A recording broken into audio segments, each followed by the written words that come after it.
देश में लू चल रही है, लोगों को काफी समस्या हो रही है और इस वक्त हम देश के पहले ऐसे वार्ड में हैं जो आपको इन सभी समस्याओं से बचाएगी या यूं कहें कि अगर आप बीमार होते हैं तो आप यहाँ पर आएंगे तो आपका उपचार होगा। ये आप टब देख सकते हैं, दूसरा टब भी यहाँ पर लगाया गया है और ये आप जो देख रहे हैं ये बर्फ है। इसके अलावा आप देखिए यहाँ पर आइस बॉक्स भी रखा गया है, हीट स्ट्रोक किट भी रखा गया है और ये तस्वीरें आप देखिए यहाँ पर तमाम जो तैयारियां हैं वो आरएमएल की ओर से, आरएमएल अस्पताल की ओर से की गई है। हमारे साथ डॉक्टर साहब भी मौजूद हैं, उनसे भी हम बातचीत करेंगे।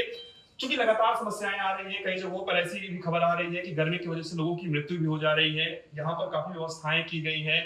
क्या परिस्थिति देख रहे हैं, क्या अभी मरीज आने शुरू हो गए हैं या एहतियातन आप लोगों ने यहाँ पर व्यवस्था की? जी, ये जो हीट स्ट्रोक मैनेजमेंट यूनिट है पिछले विगत 3 वर्षों से कार्यरत है और 2024 में तो हमने इसमें काफी मरीजों का इलाज किया, लेकिन आज 27 अप्रैल 2026 तक एक भी हीट स्ट्रोक का मरीज नहीं आया। लकीली ये बड़े सौभाग्य का विषय है। तो लेकिन हमारी तैयारियां जैसे कि आप देख रहे हैं पूरी तरह से पूरी है। किस तरीके से आप लोग यहाँ पर, अगर कोई अचानक से मरीज आता है तो क्या सीधे आप लोग उसको इस टब में डाल देते हैं? उससे कोई दिक्कत नहीं? क्योंकि ये भी कहा जाता है किसी को लू लगती है तो अचानक से बर्फ उसके नाक से आ जाए, थोड़ा सा उसको रिलैक्स करने दिया जाए, अचानक से उसको पानी पीने के लिए ना दिया जाए, तो क्या ऐसी परिस्थितियों में किस तरीके से यहाँ पर इलाज किया जाता है? इसमें आपने 2 सवाल पूछे, एक पानी पीना और तुरंत ठंडा करना। तो इस सवाल के 2 पहलू।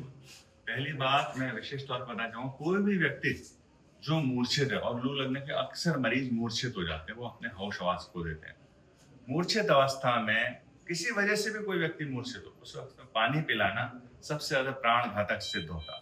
कभी भी किसी मूर्छित व्यक्ति को पानी ना पिलाएं जब तक वो होश में ना। और आपके सवाल के दूसरे हिस्से की तरफ आते हैं कि तुरंत ठंडा करना। तुरंत ठंडा करना, हम हर बार इस बात पे जोर देते हैं बार बार कि तुरंत ठंडा करना सबसे ज्यादा प्राणों को बचाने का उपाय है। और इसी बात के लिए हमने यहाँ पे 150 लीटर पानी में तकरीबन 70 लीटर बर्फ मिला के हम इसका तापमान 1 से 5 डिग्री कर देते हैं और सीधा जो मरीज 160 डिग्री टेम्परेचर 106 पे आता है उसे इस पानी को डुबो देते हैं गर्दन के ऊपर। तो आप समझ सकते हैं कि हमारा जवाब क्या है कि कितना ठंडा करना चाहिए तुरंत। इसमें एवरी मिनट काउंट्स, हर मिनट की कीमत है। मैं आपके माध्यम से आपके दर्शकों को ये भी बताना चाहूंगा कि अगर वो पेरिफेरी में देखें कि किसी आदमी को लू लगे तो इंतजार नहीं करें, तुरंत उसे पानी गर्दन के नीचे नीचे पानी से भिगो दें और फिर पंखा झलें और तुरंत निकटवर्ती स्वास्थ्य केंद्र पे ले आए। और यहाँ पे एक मैं और भी बात बताना चाहूंगा कि जब मेरी उम्र तकरीबन 50 साल है, जब मैं छोटा था तो ये कहा जाता था कि जब कोई आदमी जल जाए तो हमें पट्टी बांध देनी चाहिए, पानी नहीं लगाना चाहिए। लेकिन अब जो रिकमेंडेड ट्रीटमेंट है वो बदल गया। तो ये भ्रांति है कि एकदम से ठंडा करना ही सबसे ज्यादा जान बचाएगा। सबसे ज्यादा देखा गया है कि गर्मी जो है वो बच्चों को ज्यादा प्रभावित करती है और बुजुर्गों को ज्यादा प्रभावित करती है, क्योंकि बच्चे स्कूल जाते हैं, गर्मी में जाते हैं। कई जगहों पर ऐसा देखा गया है, हर जो बस है वो एसी वाली नहीं होती है।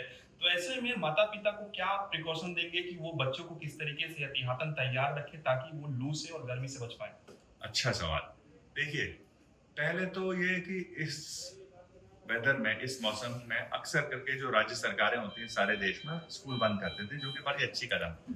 अगर स्कूल जा भी रहे तो टाई ना पहने, हल्के ये कॉलर खोल के रखें, सूती कपड़े छिद्रदार छर ढांप लें और बच्चों से कहें कि वो पानी और उन्हें आम पन्ना या छाछ जिसमें नमक मिला हो वो पीते रहें।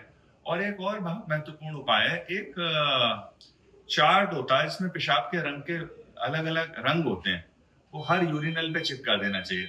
जब बच्चा पेशाब करे तो अपने रंग को उससे मिला के देख ले, अगर वो ज्यादा गाढ़ा पेशाब है, ज्यादा गाढ़े पीले या ब्राउन रंग के, तो इसका मतलब वो बच्चा डिहाइड्रेटेड। तो हम ऐसे बच्चों में एनकरेज करते हैं, इस बात को प्रोत्साहित करते हैं कि वो फ्लूइड लेना शुरू कर दे। लेकिन जहां तक बहुत छोटे बच्चों की बात है तो उसमें माँ बाप को उन्हें हमेशा बहुत इंक्लीमेंट वेदर से, यानी बहुत ज्यादा गर्मी से बचाव सबसे सर्वोत्तम उपाय है। एक अंतिम सवाल आपसे रहेगा कि आमतौर पर ऐसा देखा गया है कि कोई ऑफिस में काम कर रहा है, अचानक वो एसी में गया, फिर बाहर वो धूप में आया, फिर अचानक वो एसी में जाता है, घर पर उसके एसी नहीं होता है, तो क्या ऐसी परिस्थितियों में भी बीमार पड़ने की जो संभावना है वो बढ़ जाती है या फिर स्थितियां सामान्य होती है? ना, ये अक्सर करके इवन जो कुछ देश हैं उसमें ट्रांजिशन रूम्स भी होते हैं। जैसे आप एकदम से एसी से निकलें तो थोड़े रिलेटिवली नॉर्मल टेम्परेचर पे उसके बाद बाहर जाएं, और ऐसे जब आप गर्मी से आ रहे हैं तो थोड़ा नॉर्मल टेम्परेचर में रहें उसके बाद एसी में जाएं। लेकिन ये सलाह हीट स्ट्रोक के मरीज के लिए नहीं है, ये सामान्य आमतौर की जिंदगी में है। हीट स्ट्रोक के मरीज को जितना जल्दी और जितना तेजी से ठंडा किया जा सके, वो ही प्राणों की रक्षा में सबसे ज्यादा मददगार सिद्ध होता है। बिल्कुल, तो आप यहाँ पर तस्वीर देख सकते हैं किस तरीके से हीट स्ट्रोक से बचाने के लिए तमाम जो व्यवस्थाएं हैं वो यहाँ पर की गई है। और डॉक्टर अजय चौहान जी भी बता रहे थे कि क्या कुछ जो विकल्प है वो आप लोग इख्तियार कर सकते हैं हीट स्ट्रोक से बचने के लिए। आप लोग की राय कमेंट करिए, इस वीडियो को ज़्यादा से ज़्यादा शेयर करिए और ऐसी अपडेट के लिए न्यूज़ लीडर को फॉलो कर लीजिए।